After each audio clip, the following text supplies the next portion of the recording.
This is 29,200 pieces of candy.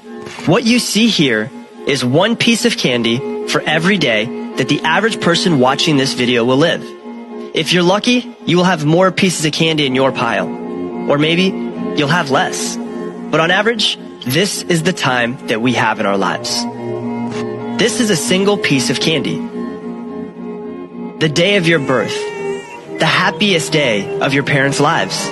It's a crazy day, but the beginning of your new life. And hopefully, a long and happy one. This is your first year. A year filled with eating and growing and slowly getting accustomed to the world around you. A great but stressful year for most of those involved.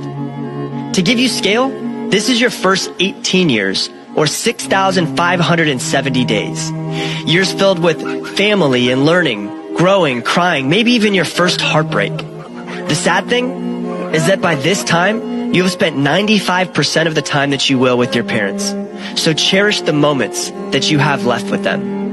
You will spend 1/3 of your life sleeping. That's 13,870 days. The number one thing that you will spend your waking hours doing is working.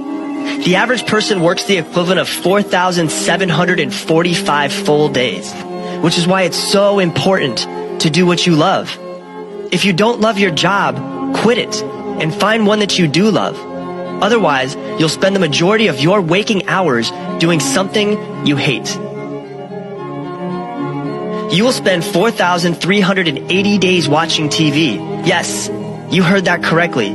After work, the number one thing the average person spends their life doing is watching TV, the equivalent of 12 years of their life.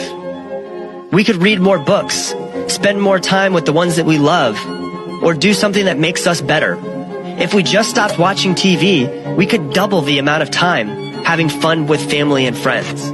Because you will spend 4,198 days having fun and socializing with people that you love. Man, we all need more of this in our lives. You will spend 2,738 days eating food. Make sure that this is healthy food so that you can try to get more of these days in your life. You will spend 5 years and 4 months, or 1,920 days, on social media. Man, what a waste of time, huh? We should spend less time on social media and more time face-to-face with people that we love around us. And this is what's left. Time driving, crying, laughing, reading, learning new hobbies, doing what we love to do. Our lives consist of the moments and memories we choose to make while we're here. So what are you going to do with the remainder of your days? This is 365 pieces of candy. What if you only had 1 year left to live? What would you do differently than you are right now? What if it was 6 months left? How would you choose to spend the rest of your days? Or what if today was your last day? What would you do with today? The choice is yours.